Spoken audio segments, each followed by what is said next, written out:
రామబాణం Danadharma trust ఆధ్వర్యంలో ఉగాది పర్వదినాన్ని పురస్కరించుకొని సామూహిక శ్రీమంతాల కార్యక్రమాన్ని ఘనంగా నిర్వహించారు. ట్రస్ట్ చైర్మన్ నేదూరి జయలక్ష్మి ఆధ్వర్యంలో జరిగిన కార్యక్రమంలో ట్రస్ట్ సభ్యులు, మహిళలు అంతా కలిసి గర్భిణీ స్త్రీలకు కుంకుమ బొట్టు పెట్టి గంధం రాసి గాజులు వేశారు. పసుపు, కుంకుమ, పూలు, స్వీట్స్, ఫ్రూట్స్, గాజులు, పూలు, చీరలను అందించి అక్షింతలు వేసి ఆశీర్వదించారు.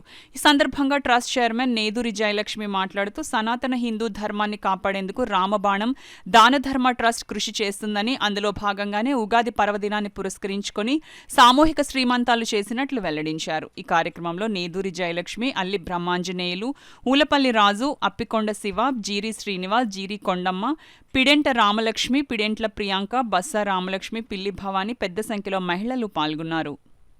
సెంటర్ కాకినాడ సంజయ్ నగర్ దుర్గం గుడి ఎదురు వీధిలో సామూహిక శ్రీమంతాలు జరుగుతున్నాయండి.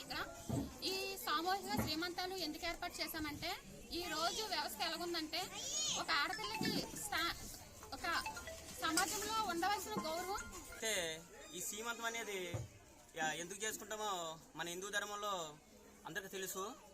ఎందుకంటే మన పుట్టిన కానించి మనం మరణించే వరకు కూడా మనతోని ఒక అమ్మలాగా, ఒక అక్కలాగా, ఒక చెల్లిలాగా, ఒక భార్యలాగా వీళ్ళందరూ కూడా మనతో ఉంటేనే మన జీవనం అనేది సాగుతుంది. స్త్రీ లేకపోతే మనకి జీవితమే లేదు.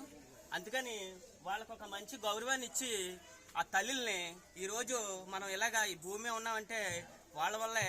అందుకనే ఈరోజు మనం వీళ్ళందరూ కూడా శ్రీమంతం చేసి ఆ తల్లిల్ని గౌరవప్రదంగా మనం ఈ శ్రీమంతం చేయడం జరిగింది.